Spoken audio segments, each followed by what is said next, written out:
todos. Queremos já antecipadamente pedir desculpa aí pela garganta, que não está ajudando muito hoje. Só mudar o tempo um pouquinho. As coisas aqui não ficam muito fáceis, mas vamos juntos, na medida do possível, conversarmos aí um pouco. Nós estamos trabalhando a obra Autodescobrimento, uma busca interior, que é a psicologia transpessoal de Joana de Ângeles, que nos ajuda a refletir a respeito dos nossos estados de alma, das nossas ideias, dos nossos sentimentos, pensamentos, para que a gente consiga se alinhar na existência com o propósito que nos trouxe à Terra.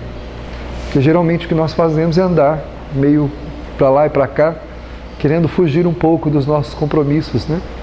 As nossas ilusões, nossas paixões, elas acabam funcionando como tendências que nos arrastam para fora da nossa proposta, que muitas vezes contraria a nossa vontade, claro, né? A gente tem enfrentamentos, cada um tem o seu enfrentamento, cada espírito tem o seu enfrentamento, e esse enfrentamento, ele foi planejado e foi feito uma proposta em relação a ele para que a gente pudesse aqui na Terra conseguirmos melhorar o nosso sentimento, eliminando dores, eliminando compromissos negativos que nós fizemos e também nos preparando para um futuro mais feliz, mais proveitoso, que a gente ainda vai vivenciar. Mas é muito importante nos situarmos bem no presente, no lugar que nós estamos, percebendo bem a vida que nos rodeia, as oportunidades que nos são concedidas, porque Deus não situa nenhum de nós em lugar errado, ou seja, nenhum de nós está locado, ou seja, colocado em lugar errado. Nós estamos na vida apropriada ao nosso sentimento, aquilo que nós precisamos para melhorar, para crescer, para, como a maioria de nós imaginamos, para deixar de sofrer. Como muita gente diz, eu sofro tanto, então. Mas para deixar de sofrer, nós precisamos compreender a vida onde nós estamos, porque ela é o trampolim, é o degrau que nós precisamos transpor, subir, para deixar para trás o sofrimento. Porque o sofrimento não foi criado por Deus, não foi infligido por Deus sobre nós, Deus não condenou a gente a sofrer, muito menos a experimentar qualquer desconforto. Mas a nossa herança faz com que nós nos situemos em propriedades que nós, na verdade, adquirimos com as nossas moedas espirituais, e essas propriedades possuem aquilo que nós precisamos, de acordo com aquilo que nós programamos aí para nós. Nesse capítulo da Joana, nós estamos trabalhando os transtornos comportamentais, aqueles transtornos que se manifestam no comportamento, os transtornos neuróticos, né? Os desequilíbrios de toda ordem que aparecem no comportamento, que muitas vezes a ciência sozinha não consegue ajudar. Ela vai até certo ponto, trata sintomas, mas não trata a causa. Nenhuma ação da ciência pode tratar a causa dos transtornos humanos, porque essas causas, elas não estão radicadas no cérebro, no corpo, na máquina, estão no eu profundo, na alma, no espírito, que é o detentor de todas as anomalias que geram os transtornos comportamentais e as dificuldades que nós experimentamos. Então, quando nós tratamos só os sintomas, nós vamos conduzindo a pessoa sem tratar-lhe a causa profunda. E esses transtornos vão sendo renovados a vida toda. Porque, como o Chico dizia, se você tem um peixe podre na lata e está cheio de moscas, e você vem lá com um veneno, né, com um spray e passa, o que nós fazemos? Matamos as moscas que estão lá. Mas se nós não tirarmos o peixe podre de dentro da lata, outras moscas virão. Então, nós temos que tirar o peixe podre que está gerando o transtorno do comportamento, está gerando a dor, está gerando o sofrimento, está gerando aquele desconforto em relação à vida que nós não aceitamos, ou aquela neurose, aquele distúrbio comportamental agravado, né, que faz com que a pessoa seja uma pessoa de difícil trato, de difícil convivência ou de quase impossível convivência, tendo muitas vezes que ser trancafiada, às vezes, numa clínica onde ela possa ali fazer um tratamento mais agudo, mais acentuado, porque se ela ficar solta, ela vai comprometer até a vida de outras pessoas que estão à sua volta. Na verdade, existe o quê? Um agente gerando esse mal que está fazendo com que a pessoa tenha aquele comportamento, aquele distúrbio, aquele comportamento equivocado. E muitas criaturas neste mundo acorrem aos consultórios, aos médicos, para buscar ajuda para os seus transtornos, acreditando que uma medicação, simplesmente, um remedinho, vai dar conta de eliminar todo aquele desespero que ela sente, toda aquela agonia que ela sente. E daí a um tempo percebe que realmente a coisa melhorou, deu uma acalmada, mas não resolveu. Porque é preciso tratar o eu profundo, o homem e não a máquina. A máquina pode ser tratada e deve, mas ela não deve ser tratada sozinha, porque o defeito não está na máquina só. A máquina, aliás, apresentou o defeito porque o homem, o ser que conduz a máquina, não está bem. Ele precisa de ajuda. No livro A Loucura sob Novo Prisma, o Dr. Bezerra de Menezes diz assim, que mesmo para o homem translocado, por aquele que não manifesta nenhum sinal de lucidez e que tem loucuras extremadas, mesmo diante desse, pare à frente dele e ore com ele. Leia o Evangelho para ele, converse com ele a respeito da mensagem do Evangelho, explique para ele as necessidades da mudança, da transformação. Aparentemente ele não vai te dar nenhuma resposta, mas o eu profundo, a alma, o espírito está sendo tratado. Ele está recebendo uma informação que, como ser, porque o espírito não enlouquece, a alma nunca enlouquece, a alma não perde a razão, ela não perde a sua grandeza, a sua sublimidade como existência, né? Como centelha de vida, como razão, como inteligência. Ela não perde isso. Quem se desorganiza são os organismos perispirituais, onde a alma está inserida nesse corpo espiritual, e também o corpo físico. Esse se desorganiza com os efeitos morais que a alma adquiriu. Então, como essa alma, na sua vivência como corpo, adquire débitos, ela faz o quê? Ela desorganiza depois o corpo que a reveste, que é o corpo físico e o corpo espiritual. Por isso, mesmo diante do louco, aparentemente chamado louco, deve-se orar e deve-se auxiliá-lo espiritualmente. Porque se no momento ele não pode manifestar nenhuma reação diante do que está recebendo, para o futuro isso vai ser muito valioso para ele. Todas aquelas informações, toda aquela que você está oferecendo, vai gravar na sua natureza. E tem informações e estudos que isso feito durante algum tempo, essas pessoas vão se acalmando. Elas vão diminuindo as reações mais agudas, mais sobressaltadas, e vão ficando mais calmas, vão ficando mais dóceis, apesar de apresentarem falta de lucidez. Porque a alma vai se aquietando, o espírito vai se aquietando, ele vai se adequando como um filho que vai se acomodando no colo da mãe. Quando a criança quer dormir, ela vai se acomodando no colo da mãe, vai encontrando um jeitinho até que ela aquieta e dorme. O Levizinho, coitado, toda vez que ele tenta dormir no meu colo, ele se estrepa todo, porque aqui tem osso, aqui não tem nada, aqui não tem nada. Então ele fica procurando, ele põe a cabecinha para cá, estica para lá, e ele vai, encosta, até que ele acha algum lugarzinho aqui no pescoço, ele abraça e dorme. Por quê? Porque a gente precisa se acomodar, então é isso que acontece. À medida que você vai evangelizando, que você vai falando de Deus, de Jesus àquele que perdeu a sua lucidez, ele vai agasalhando isso como um filho que vai se acomodando no colo da mãe. Vai chegar um momento em que ele encontra a posição adequada. Embora o corpo não possa mais ser recuperado, a lesão seja permanente, ele não vai mais manifestar aquelas reações agudas, absurdas, né, no seu comportamento. Estamos falando aqui do louco. Imagina nós. Se uma pessoa de loucura extremada, de quadro psicológico ou mental extremado, pode se aquietar diante de uma mensagem amorosa que lhe acolhe, nós não podemos? Nós também não conseguimos, se a gente quiser também aceitar os princípios evangélicos, a mensagem do Evangelho, para nos acomodarmos também, nos tranquilizarmos e termos manifestações menos transtornadas, menos perturbadas do que nós temos?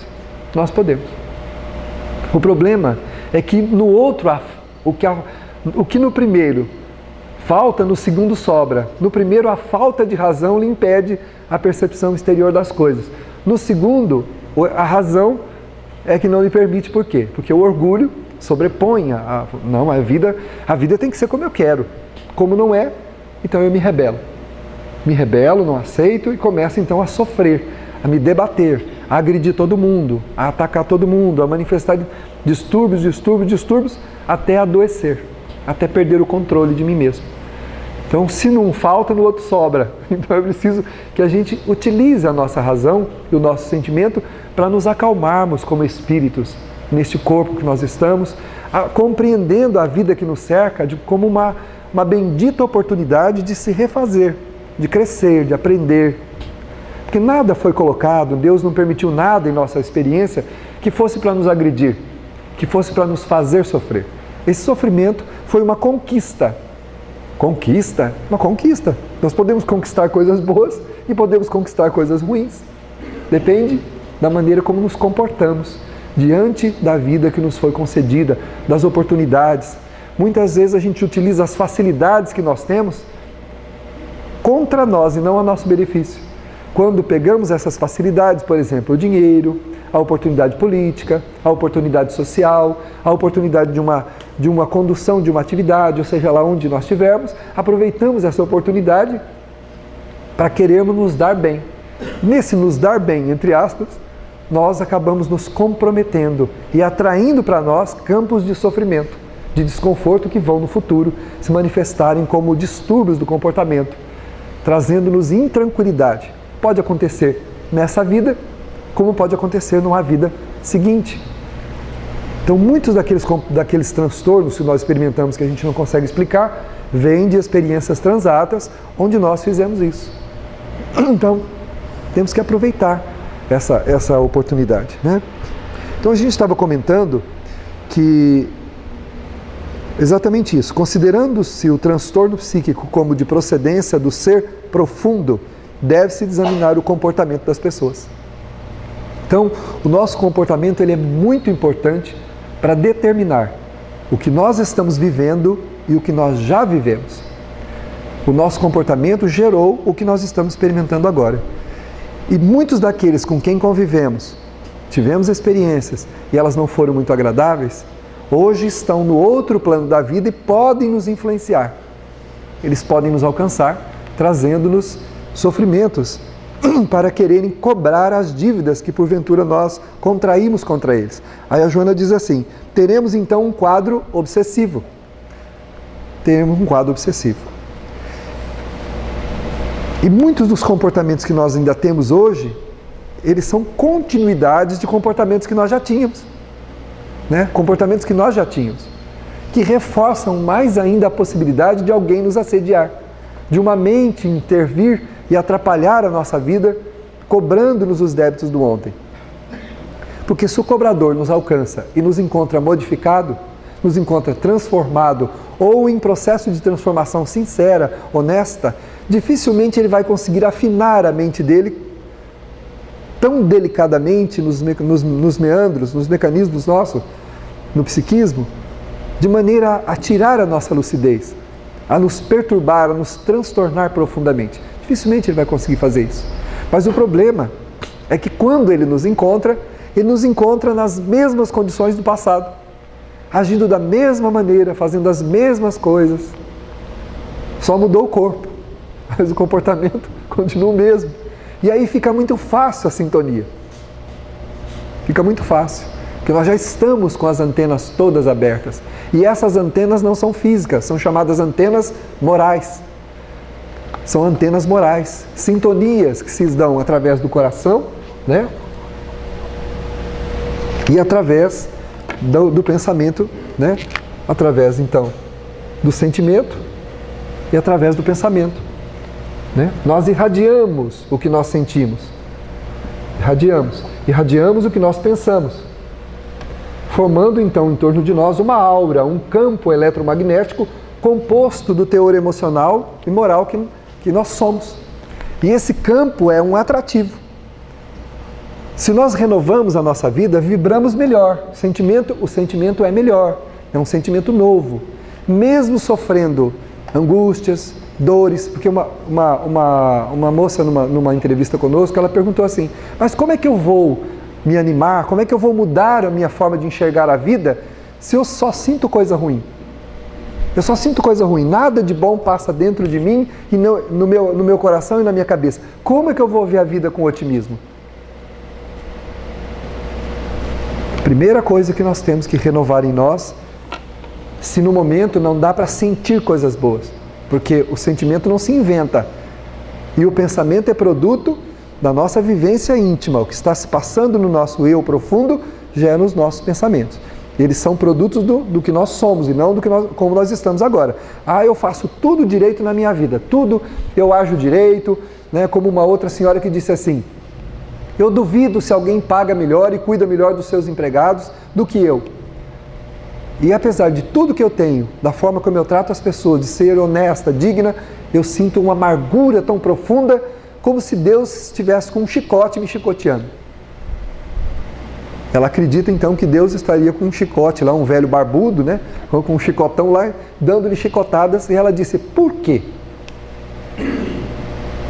É claro que nós não vamos inventar sentimento. Ninguém vai passar de, né, tá sentindo aquela amargura e desespero, fala assim, né, vai olhar para as coisas e dizer assim, tá tudo belo, tá tudo lindo, né? Tá tudo maravilhoso. Isso é hipocrisia, não vai acontecer isso. Então, os Espíritos dizem que nós temos que renovar a nossa confiança em Deus. Deus quer o melhor para nós. Se Ele quer o melhor para nós, este transtorno que nós estamos experimentando não é obra nem dele, nem da vida. É uma construção que nós fizemos, que nós precisamos mudar. Confiando em Deus, nós vamos pedir a Ele recursos, mecanismos, oportunidades para renovar este sentimento. E aí começa então, as nossas percepções começam a aumentar. Nós começamos a perceber à nossa volta onde é que a gente pode fazer alguma coisa. Mas o depressivo, ou aquele que traz um quadro de amargura, ele vê, mas não tem ânimo para ir fazer. Até vê que alguém está precisando de alguma coisa, lembra que tem uma atividade onde ele poderia colaborar, trabalhar para renovar o seu sentimento, mas ele não tem vontade de ir. Mas aí é hora de nós direcionarmos a nossa vontade. Porque para aquilo que a gente quer, a gente direciona. Como eu diria, se você... Eu já ouvi entrevistas assim, entrevista não, no dia a dia a pessoa fala assim, não, por que vocês não tiram aquela atividade das 2h30 e passa para 7 da manhã? Você não pega das 7 da manhã e joga para 7 da noite? E por que essa hora? Porque não existe hora propícia para quem não quer fazer. Não adianta. Eu preciso direcionar a minha vontade, me organizar, me disciplinar para fazer. Então vem, depois da confiança, a disciplina. Eu preciso disciplinar a minha vontade. A vontade precisa ser disciplinada, porque ela está viciada. A minha vontade está viciada naquilo que me interessa, naquilo que eu quero. Eu só tenho vontade para fazer o que eu quero, mas para fazer o que eu devo, não. Então eu preciso disciplinar a minha vontade. A princípio, como conversávamos com o Marco uma vez, fazermos por dever, para depois fazermos por amor.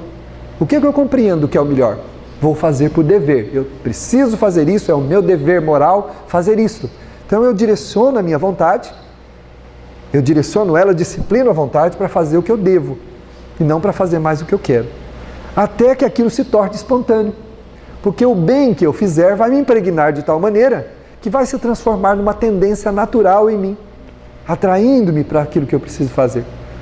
Lentamente os campos perturbados, desesperadores da alma começam a diminuir a sua intensidade. Então disciplinar a vontade é difícil, mas se para eu levantar, para eu vir às 2h30 na atividade não dá, mas para levantar às 3 da manhã, para fazer uma viagem dos meus sonhos, aquela viagem que eu quero, a pescaria, né? A viagem do futebol, a viagem do shopping, eu preciso estar lá no shopping às 7 da manhã, porque tem uma loja em promoção que tem 8.000 vestidos a R$10 cada um, vestidos que custam 700, 800 reais. Então 7 horas da manhã eu tenho que estar na porta do shopping, lá em São José do Rio Preto. 3 horas da manhã eu já estou de pé, com o cabelo arrumado, café tomado e vou embora. Né? Não é assim que acontece? O que eu fiz com a minha vontade? 2h30 da tarde, 3 horas da manhã. Né? Então não adianta a gente querer que a vida se adeque a nós. Nós temos que nos adequar à vida, disciplinando a vontade. Confiança em Deus. Deus não quer que eu sofra. Deus é amor, é bondade, é justiça, é ternura. Se eu estou num quadro aflitivo, é porque eu estou com o remédio que eu preciso para eliminar a minha dor profunda. Porque o quadro aflitivo só é o quê? O efeito colateral da minha dor. É o efeito colateral do meu mal. O mal mesmo está lá nos porões da inconsciência, né? Está lá nos porões. Muita gente diz assim, eu queria tanto saber o que eu fiz para sofrer assim, desse jeito. Se está difícil sofrer a consequência do que fez, imagina sabendo o fato. A gente enlouqueceria, perderia a razão. Se a gente está num quadro doloroso, aflitivo, sem saber o que fez, está difícil de carregar, a hora que soubesse o que fez, perderia a razão, enlouqueceria. Por isso que não tem que saber o que fez. Quanto pior é a experiência, menos se deve procurar o passado. Não, eu vou numa cartomante, ela tem que me contar. Eu vou numa mulher, vou dar minha mão, pode dar a mão, meu filho, o pé, tudo que você quiser, porque não vai haver, ela não vai ver nada. Deus botou lá um véu do esquecimento, uma coisa, que é uma parede igual aquela ali. Ela não vai chegar lá atrás, porque Deus não quer. O Criador não permite, porque nós somos crianças, que quer o facão que está lá em cima do pai para brincar, e o pai não vou dar, não, menino. Eu quero sim, mas não vou dar, não vou te dar, não. Então o facão está bem alto, que é para o filho não pegar. Então Deus bota uma parede e fala, lá você não vai enxergar. Porque se você enxergar, meu filho, você enlouquece. Então a cartomante vai falar, você foi Cleópatra, Marco Antônio, olha que coisa linda, né? Foi o imperador da China, olha que coisa, eu vejo você com uma lâmina e vape no ar, né? Foi Lampião, sanguinário, cortando tudo, ele está falando que você foi um espadachim, um negócio. Não fala, não vê nada, não enxerga nada. Pode esquecer de dar mão, pé, unha, não lê. Sabe quem lê bem mão? A pessoa que faz a unha. Né? Aí conversa sobre todos os assuntos da vida e lê a mão. E vai lendo a mão. Enquanto lixa, vai lendo a mão. É por aí que a gente vai encontrar nessa vida, né? Não vai encontrar aquela visão clara, aquela visão absoluta do passado, porque não pode. Se a dor está sendo extremada, imagina a causa. E nós não vamos querer saber a respeito da causa extremada da nossa dor. Melhor aproveitarmos a oportunidade para darmos cabo a essa dor, buscando disciplinar a vontade com muita confiança em Deus. Dizer para a nossa vontade o que é que nós queremos, o que é que nós desejamos para nós.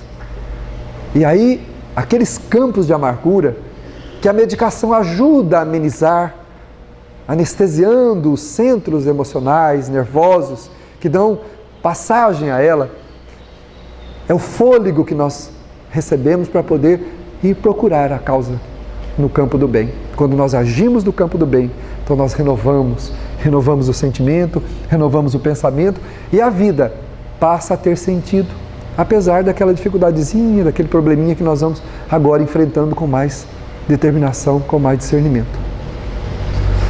Pode falar. Eu senti isso da regressão.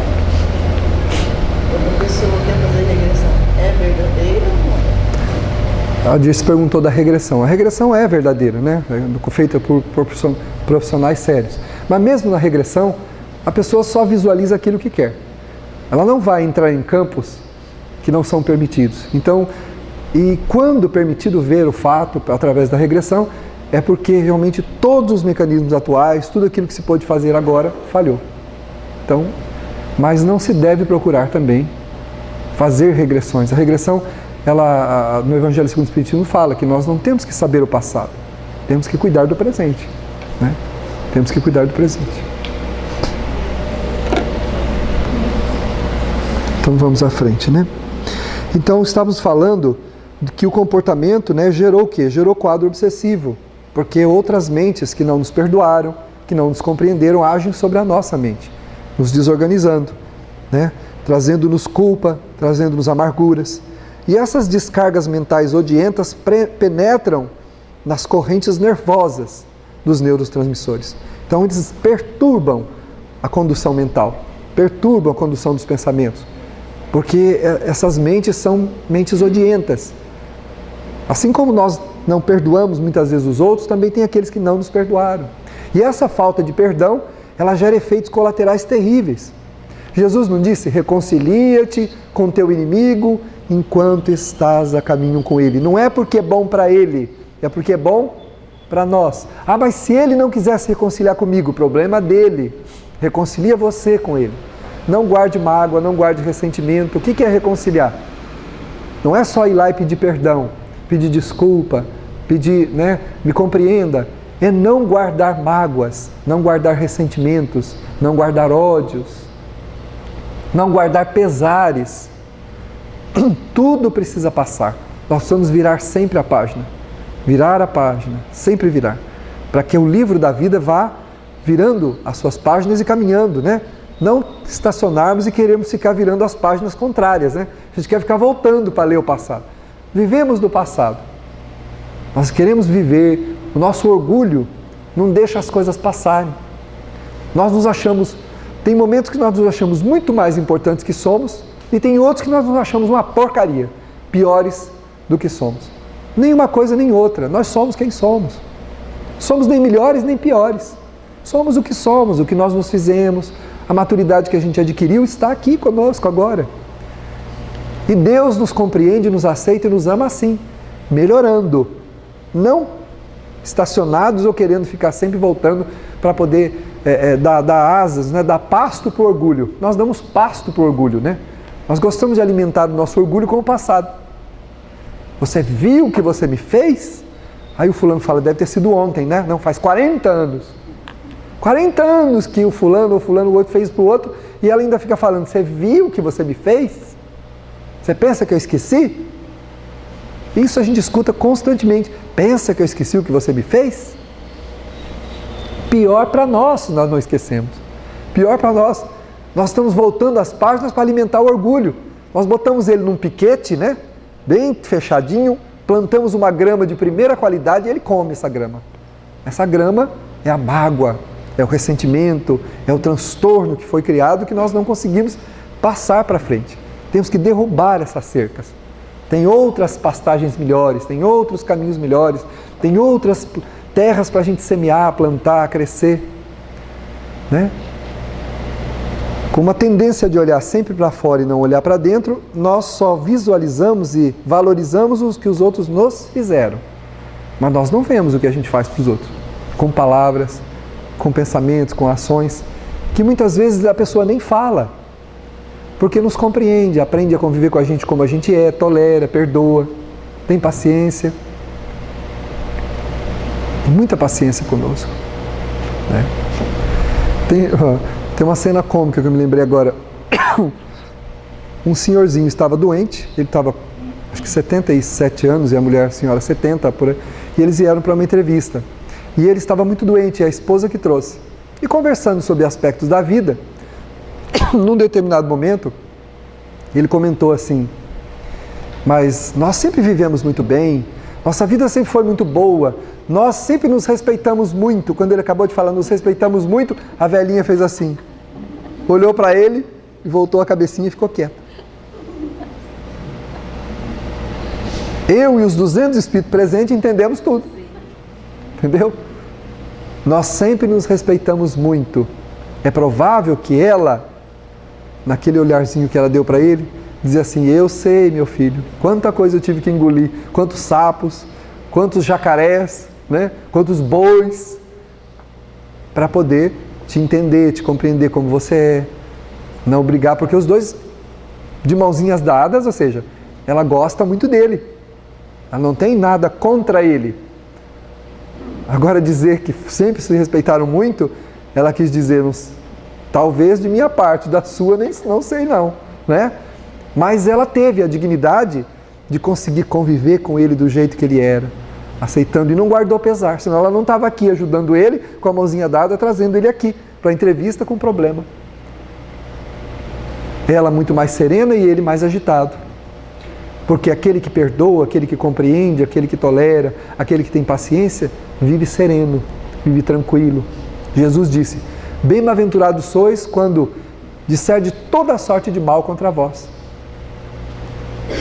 Não quando nós fizermos isso contra os outros, porque quando a gente faz isso, nós adquirimos débitos conscienciais. E aí o bicho pega. Porque a consciência gera malefícios, descargas deletérias que vão se alojar onde? Nas nossas regiões mais profundas, nas regiões emocionais profundas, alterando o nosso jeito de ser. Uma pessoa que não se preocupa com as pessoas com quem convive, querendo viver do jeito que é, sem alterar o comportamento, sem procurar auxiliar aqueles que estão à volta, sem melhorar, ela passa com o tempo a alterar o seu comportamento emocional. Até chegar um momento onde ela cria um óbice completo para a sua caminhada. E adoece das emoções. Fica transtornada, perturbada. Porque aquele que perdoa prossegue. Aquele que ama prossegue. Aquele que compreende prossegue. Mas aquele que não muda estaciona. E a água parada, o que é que acontece com uma água parada? Que não é oxigenada, apodrece. Começam a aparecer o quê? Os bichos, os vermes, muito próprios de uma água que ficou estagnada.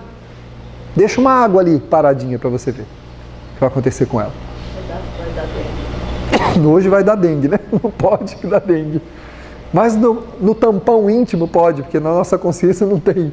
Nós não estamos abertos, não tem jeito de entrar um mosquitinho lá, né? Então estraga, essa água vai apodrecer. Então, estas águas paradas que nós mantemos, elas vão alterando, né? Vão alterando o nosso comportamento, sobretudo as nossas emoções. E aí essa alteração começa a aparecer onde? Na nossa convivência. Nós começamos a agredir as pessoas com quem convivemos, falar alto. Escutamos muita gente falar, eu sou pavio curto, comigo é assim mesmo.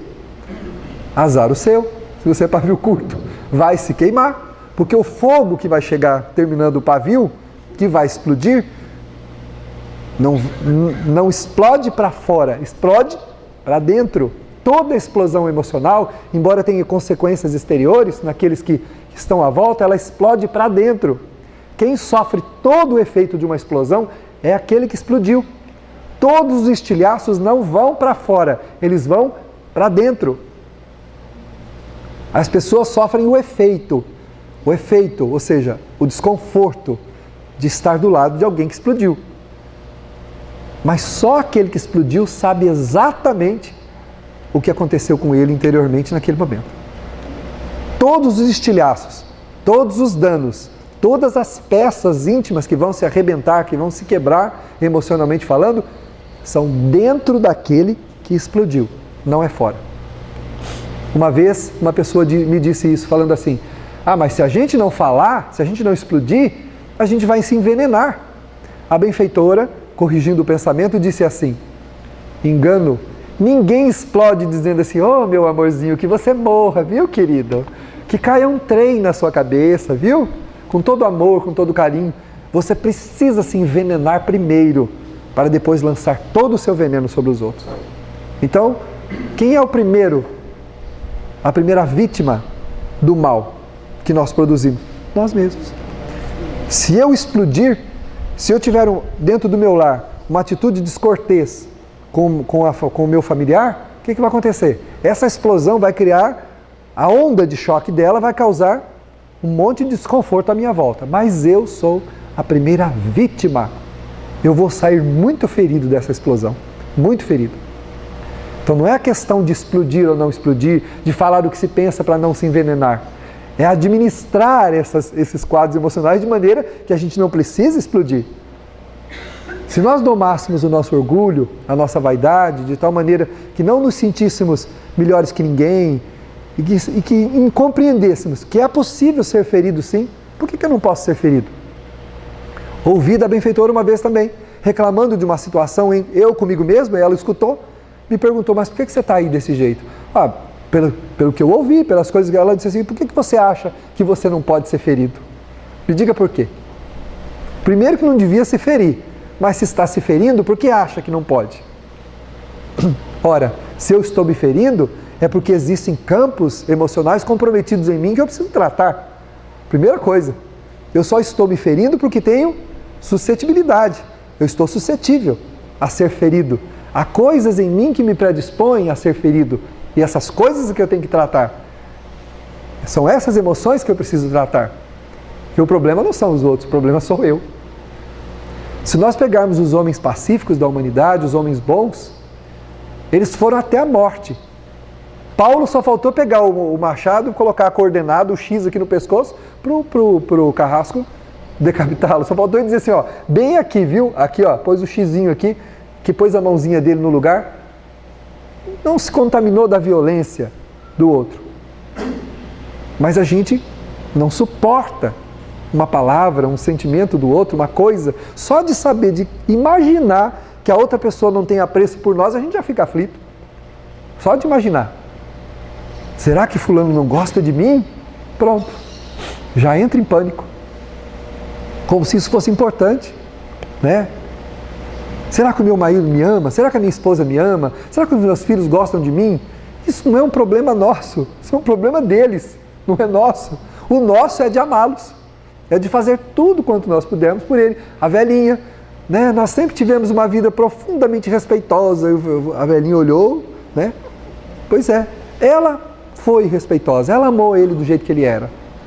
Para ela foi importante, tanto que ela estava ali e com a mãozinha dele agarradinha, apertadinha na mãozinha dele, segurando a mãozinha dele, né? É o meu amor do jeito que ele é, mas é o meu amor, porque nós não dependemos do amor de ninguém. O amor que nos faz bem é o amor que a gente dá. Eu convivi 30 anos com o fulano, perdi 30 anos da minha vida. Você amou? Ah, eu amei, então não perdeu nada. Mas se não amou, aí perdeu, porque relacionamento não é caderneta de poupança, que a gente vai colocando moeda para um dia ver quanto que rendeu. Isso, relacionamento não é assim. Ninguém perde nada, tempo nenhum do lado de ninguém se amou. A mãe e o pai foram dedicados aos filhos por tudo que puderam. Quando eles tiveram a oportunidade de ter a liberdade deles, ó, sumiram. Meu filho nem liga para mim. Eu o amo tanto, eu quero tanto bem dele e ele nem liga para mim. Isso é um problema dele. O que adiantou me dedicar tanto a ele? O que adiantou a gente cuidar tanto dele? Ora, adiantou muito, muito. Primeiro que a gente, convivendo com as pessoas, a gente tem um momento de reparar antigos débitos, tem a oportunidade de reconquistar almas que nós perdemos do carreiro.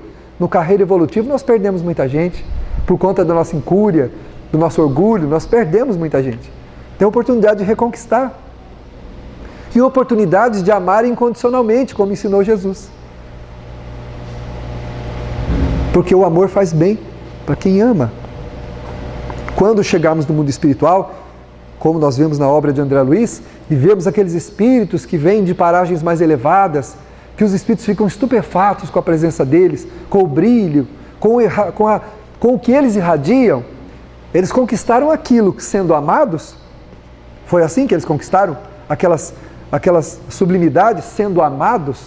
Não, amando, perdoando, compreendendo, tolerando, tendo paciência, fazendo, independente de receberem nada. Por isso eles estão nas alturas que eles estão, espiritualmente falando. Então, são esses seres que nós vamos encontrar do outro lado e vamos ficar maravilhados. Encontrar um ente querido muito acima de nós, falar, meu Deus, como é que ele conquistou isso? Como é que ele chegou lá? Fazendo o que nós ainda não conseguimos fazer. Porque é o amor que se dá que nos eleva e faz a vida ser boa. Já vimos muita gente que ama incondicionalmente e é feliz. Conheço gente do meu convívio que você percebe que a família é um furdunzo e essa pessoa é feliz. É uma pessoa feliz, faz bem para todo mundo, ajuda todo mundo. Sorri, tem alegria de viver e aparentemente não recebe nada. Mas é feliz. Ajuda, né? Compreende. Então nós precisamos ir fazendo essa avaliação para termos cuidado, né? Porque o assédio espiritual só acontece quando nós temos matrizes em nós, né? Tem também, a Joana fala aqui, que nos momentos de parcial desprendimento pelo sono. Por que parcial desprendimento? Porque definitivo é a morte, né? Desencarne. Então aqui é o parcial, quando a gente dorme. O enfermo, ou seja, aquela pessoa que traz um quadro transtornado, desequilibrado, subentenda-se o devedor, aquele que traz um débito, reencontra suas vítimas, seus comparsas, e foge para o corpo, transformando as lembranças infelizes em expressões de pavor. Aquelas pessoas que não conseguem dormir. Você dá o médico dá a medicação mais forte que ele pode e o sujeito tem efeito contrário. Aí que o olho arregala. Não dorme de jeito nenhum. O espírito não quer dormir. Quer nem saber de ir para o outro lado. Deus me livre. Vai encontrar lá, né? Chega lá do lado, está o outro lá com o pezinho batendo. Demorou, né? Tem uns daqui que obsedia a gente de lá. Lembro de uma sessão mediúnica onde um doutrinador uma vez brigando com o espírito, brigando no bom sentido, né? Falando com ele assim, mas meu filho, você não pode fazer isso com ela, com ele, né? Com a pessoa que você está transtornando a vida dele. E eu? É ele que me transtorna. Mas como assim? Você não deixa ele dormir. É claro que eu não deixo ele dormir. Quando ele dorme e vem para o lado de cá, ele me deita o porrete, ele briga comigo, ele me bate, eu tenho que fugir dele, eu vou deixar ele dormir? De jeito nenhum. Porque aí no corpo ele não me atormenta. Não deixava ele dormir. E o contrário, que é o que a Joana fala, né? A gente acorda do outro lado e vai encontrar os problemas, nossas vítimas, né? Mas sabe por que encontra? Porque não está mudando do lado de cá. Esse é o problema. Nós não estamos alterando a nossa vida do lado de cá. O Evangelho segundo o Espiritismo nos diz, feliz aquele que ama. Feliz aquele que ama. Então se não ama, não é feliz. Se está encontrando as vítimas do outro lado, se está encontrando aqueles que nos acicatam, por quê? Porque não estamos amando. Porque feliz aquele que ama. Os seus pés são leves e ele vive como que transportado para fora de si mesmo. Ou seja, a pessoa não está mais em si. Não sofre mais as agruras, os embates, as mesquinharias da convivência. Você acha que Chico Xavier estava preocupado com o que pensavam dele, se tratavam ele bem? Ele estava preocupado em tratar os outros bem, em cuidar de cada um, compreendendo sem sofrimento tudo que vinha dos outros. A Madre Teresa, que se embrenhou naquelas regiões da Índia, com gente que nem compreendia a fé dela, nem sabia do que ela estava falando, mas sabiam muito bem do que ela estava vivendo. A vivência dela com eles levou um Deus que eles não conheciam. Levou um amor que eles jamais imaginavam que existisse. Quando se lê a biografia dela, nós vamos encontrar um amor incondicional. Eles nunca haviam tido notícia de um amor tão grande. Nós também temos que viver com as pessoas de tal maneira que elas tenham essa notícia de um amor tão grande que elas não imaginariam que aquele amor existisse. E só esse amor consegue aplacar a violência, consegue diminuir os impulsos de agressividade, de desequilíbrios. Dona Benedita Fernandes chegava para elas, os pacientes, e acorrentados, e ela dizia, desamarre-os. E eles tiravam as correntes dos loucos e eles vinham desesperados na direção dela. Quando chegavam perto dela, caíam de joelhos. Caíam de joelhos e ficavam ali prostrados. Alguns vinham gatinhando como se fossem crianças que não sabem andar ainda e tocavam as pernas dela, as vestes. Como a dizer, nos ajude. Nos ajude com o seu amor. Que remédio que pode superar o amor? Não tem. Nos ajude com o seu amor. E Benedita acolhia todos com o amor infinito que ela tinha. E todos eles se acalmavam. Quem quiser conhecer a obra dela, é só ir a Araçatuba, no Hospital Psiquiátrico Benedita Fernandes. De uma mulher que foi obsidiada também, conhecida como louca, presa muitas vezes como louca, que encontrou nas mãos generosas de alguém que tratou a sua obsessão e revelou-se, e ela se revelou um grande espírito, que até hoje trabalha na espiritualidade, inclusive nesta casa, auxiliando-nos nas tarefas dessa casa. Ela é negra, de uma sublimidade, de um brilho incomum. Junto com a benfeitora, tem um trabalho maravilhoso. Quem quiser conhecer o trabalho dela, tem que ler uma obra chamada A Dama da Caridade. Você vai conhecer um pouco da vida de Benedita. Mas um amor infinito. Desamarre-os. Solta as correntes. Então isso que o amor faz. Feliz aquele que ama. Então se nós estamos ainda encontrando as distonias do outro lado enquanto dormimos, é porque não estamos amando a contento do lado de cá. Porque a nossa vida ainda está circunscrita aos nossos interesses. Não estou dizendo que a nossa vida não é importante, que nossos afazeres não são importantes, que nossos compromissos não são importantes. Eles são sim. Nossos desejos são importantes. O jeito da gente viver é importante. Mas é preciso acrescentar a isso o amor. Acrescentar o amor a essa receita, para que a gente consiga ter uma massa tenra, né? Conseguir aquele bolo sublime, delicado, que quando a gente vai comer, ele se dissolve na boca. A nossa vida tem que ser assim, como degustar de uma fatia de bolo, mas de um bolo tenro, né? Que foi acrescentado, né? O amor ali para ele ficar, não aquele bolo que não cresce e depois você vai comer, parece que está mastigando um pedaço de tijolo. Então, comer o bolo e o tijolo é a mesma coisa, né? Mastiga, mamãe, eu fiz um bolo para a senhora, né? A filhinha aqui começando a imitar as receitas da mãe. Fiz um bolo para a senhora, esqueceu de botar o fermento. E a mãe, que delícia, minha filha, né? Vai lá comer, parece um tijolinho. É igual lá uma pedrinha que não cresceu, não está tenro, falta um ingrediente, né? Aí a gente fala assim, eu dou tudo para você e olha como você reage, como você age comigo. É esses bolos sem fermento que a gente dá para os outros. Os sentimentos, muitas vezes, mesquinhos, sabe? Aquele afeto condicionado, né? Eu te dou, mas você tem que me dar. Eu finjo que te amo e você me ame bastante, né? Eu te ajudo, mas olha lá, hein? Eu preciso de ajuda, não esqueça não. É os bolos sem fermentos que a gente dá para os outros. Vai comer, nem consegue mastigar, que quebra o dente. Aí o outro, coitado, para fazer, né, a mamãe, para poder mostrar o carinho. Tá muito bom, minha filha, olha, vem cá, na próxima vez você só coloca uma pitadinha disso aqui, que é bom, olha. Se você pegar uma colherinha, botar isso, fica melhor ainda. E mal sabe a filha que aquilo é o fermento. Na próxima vez ela põe o bolo, fica gostoso. E aí vai. Ensinar os outros a amar. Não ensinar os outros a nos amar.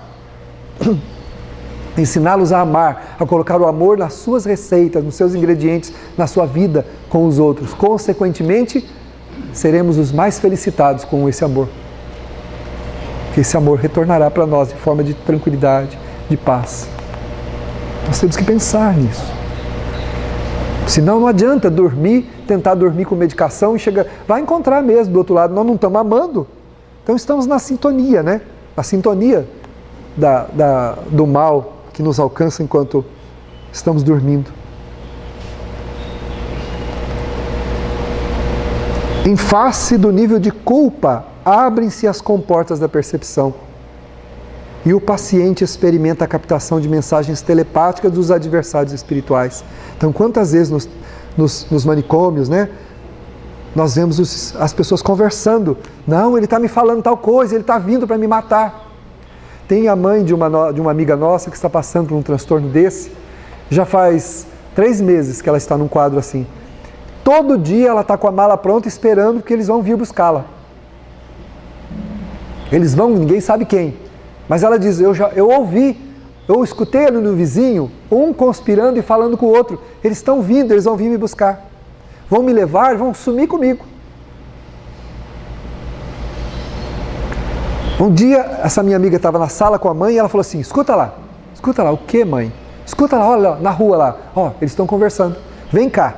E elas olharam, a filha olhou pela fresta da janela junto com a mãe, olha lá, tá vendo eles? A filha olhou, não tinha ninguém. Olha o canhão apontado para cá, eles vão atirar a qualquer momento. Então abre-se as percepções, mas no sentido negativo. E as ideias perturbadoras dos espíritos inferiores começam a fluir para a mente do encarnado perturbado. E começam a transtorná-lo. Que é o que a Joana nos coloca, começa a transtorná-lo. Por quê? Porque as vivências desconectadas do amor, as vivências nossas, dos irmãos que estão aqui, desconectadas do amor, abrem as comportas da culpa. O amor cobre uma multidão de pecados, está lá no Evangelho. O amor. Quando nós estamos amando, essa culpa, ela fica cerceada, ela fica retida. nos porões da inconsciência. E vai sendo transformado à medida que nós vamos exercitando o amor. Quando não exercitamos, abre-se as comportas da culpa. Nós começamos então a ver coisas onde não existem. Primeiro vendo coisas no comportamento dos outros. A gente começa a encanar com o comportamento das pessoas. Que não estamos recebendo, não estamos sendo amados, que as pessoas estão agindo contra nós. Começamos a manifestar manias, e aí vai. Uma sobre a outra, sobre a outra, sobre a outra, sobre a outra, até que essa montanha desaba sobre nossa cabeça.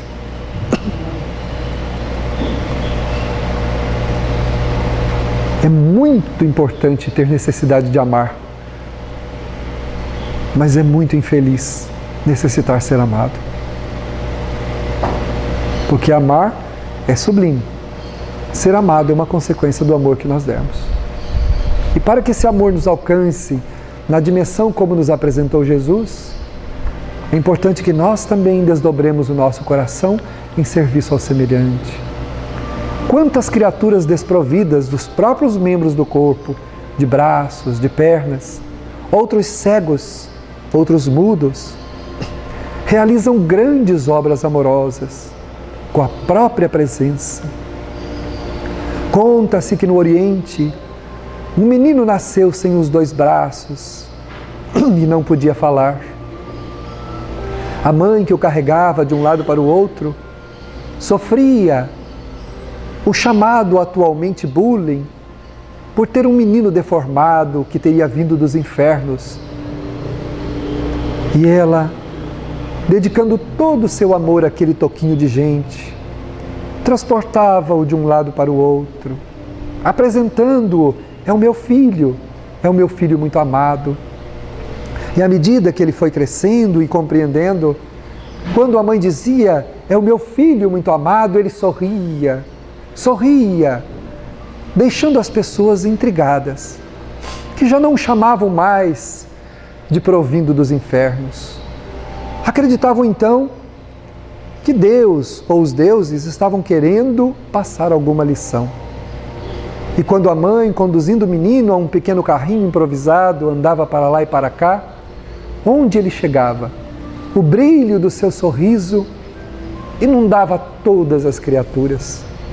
Certa feita no mercado da cidade, quando a mãe chegou com o menino, estava havendo uma discussão entre um homem e uma mulher, o marido e a esposa.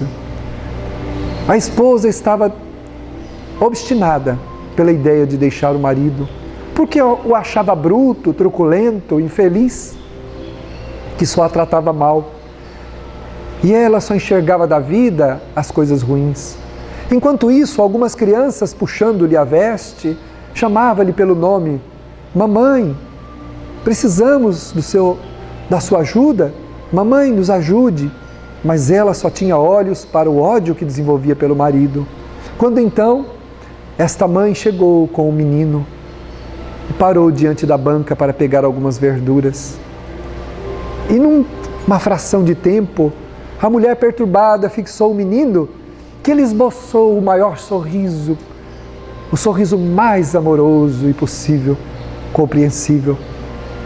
Ela então sentiu-se atravessada por um raio, como se algo sublime tivesse lhe inundado a natureza. Caiu de joelhos diante do pequeno, osculou-lhe a face, afagou-lhe os cabelos e olhou para os céus pedindo perdão a Deus pelo seu orgulho, pela sua vaidade, pelo seu egoísmo. Foi lá, abraçou o marido, pediu-lhe perdão, abraçou os pequeninos dando-lhes atenção. E assim iniciou-se uma história de amor interrompida pelo orgulho entre aquele casal, estimulado por um menino que nada possuía, nem braços, nem pernas, nem voz, mas que tinha a ternura do amor em seu coração, que irradiava-se por toda parte, eliminando a sofreguidão. Assim, coração amigo, desperta-te para ser feliz. Ouça a voz veneranda do Cristo, que canta as belíssimas melodias do Pai através da Boa Nova. Renovemos-nos, para que renovados possamos fazer a nossa própria redenção. Que Ele nos abençoe, agora e sempre. Graças a Deus.